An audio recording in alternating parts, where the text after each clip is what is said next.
Good morning to all of you. Today again I have been presented over here in my this next video about interview preparation. दोस्तों मैं आपका मित्र, आपका शुभचिंतक और आपका guide Umesh Arora पुनः आपके लिए इंटरव्यू प्रिपरेशन से रिलेटेड नया वीडियो लेकर उपस्थित हुआ हूं। पिछले वीडियो में आपने देखा था कि किस तरह से हमें अपनी इंट्रोडक्शन देनी है। मैंने उस वीडियो में आपको पिछले वीडियो में इंट्रोडक्शन किस तरह से देनी है सारा का सारा आपको बताया था और एक ऐसी मल्टीपर्पज इंट्रोडक्शन बताई थी जो कि हमारे लिए रिक्वायर्ड रहती है। इस वीडियो में मैं आपको बताने जा रहा हूं what is your point of view about God. God के बारे में आपका क्या पॉइंट ऑफ व्यू है।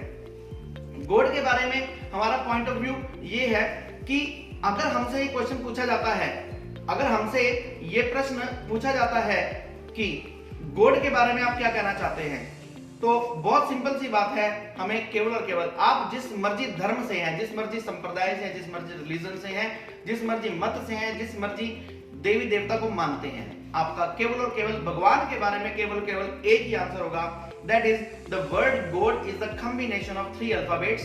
जो हमारा शब्द गॉड है वो 3 अक्षरों का कॉम्बिनेशन है। ये 3 अक्षर कौन कौन से हैं? 3 अक्षर हैं, 3 अल्फाबेट्स हैं, G, O and D। G stands for generator. Generator means जिसने सब कुछ जनरेट किया, जिसने इस सारी की सारी सृष्टि को बनाया, जिसने ये जीव जंतु आप मैं जितने भी पशु पक्षी, जितने भी हमारे पास पेड़ पौधे, हमारे खाने के लिए वनस्पति, जिसने सब कुछ सबको रचा, जिसने सबको क्रिएट किया, वो जनरेटर है।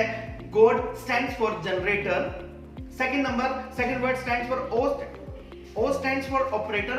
ओ हमेशा और हमेशा ओ के लिए, ओ यानी कि ऑपरेटर के लिए स्टैंड करता है। The meaning of operator is that, operator का मीनिंग हुआ करता है कि the meaning of operator is कि वो उस सारे का पालन करता है। पालन करने का मतलब जिसने हमें धरती पर तो भेज दिया और सब कुछ जनरेट कर दिया, उसके बाद उस सारे के सारे को ऑपरेट जो करता है उसको हम ऑपरेटर बोलते हैं। ऑपरेटर मतलब कि पालन करता है, वो हमारा सबका पालन कर रहा है। That is known by the name of operator. ये हमारे पास गॉड का सेकंड अल्फाबेट था। थर्ड अल्फाबेट है D स्टैंड्स फॉर डिस्ट्रॉयर। जिसने इस धरती को बनाया है, जिसने इसको क्रिएट किया है, वो उसका संहार भी अवश्य ही करेगा। जो चीज इस दुनिया में आई है वो अवश्य ही जाएगी जाएगी, भले ही वो कोई दैवीय वस्तु हो, भले ही कोई व्यक्ति हो, भले ही कोई कंसेप्ट हो, भले ही कोई इस दुनिया की कोई भी सजीव निर्जीव कोई भी चीज हो। तो D स्टैंड्स फॉर डिस्ट्रॉयर। जिसने इस धरती को बनाया है वही इस धरती को समाप्त करेगा। डिस्ट्रॉयर का मतलब संहार करता। तो इसलिए आपको बहुत क्लियर कट सा आंसर देना। आप चाहे जिस मर्जी धर्म संप्रदाय रिलीजन से, किसी मर्जी मत से हो, आप जिसको मर्जी मानते हैं, जिसको मर्जी नहीं मानते, whether you believe in God और no, answer should be only one answer will be given over there. God is the combination of 3 words, 3 alphabets, that is G, O and D. G stands for generator, O stands for operator and D stands for destroyer. दोस्तों इस question का केवल यही answer देना है। इससे ज्यादा अगर आप आंसर की डिटेल में जाएंगे, अगर आप इससे ज्यादा आंसर की डिटेल में जाएंगे तो इंटरव्यू के अंदर उतने ज्यादा फंसेंगे। क्योंकि अगर आपको इस विषय में डिटेल्ड नॉलेज है तो it's okay, you can give the answer, तब आप इसका आंसर डिटेल्ड दे सकते हैं। लेकिन अगर आपको इसके बारे में डिटेल्ड नॉलेज नहीं है तो आप इसका आंसर डिटेल में नहीं दे सकते। तो इट इज बेनिफिशियल कि हमें केवल और केवल लिमिटेड आंसर देना है।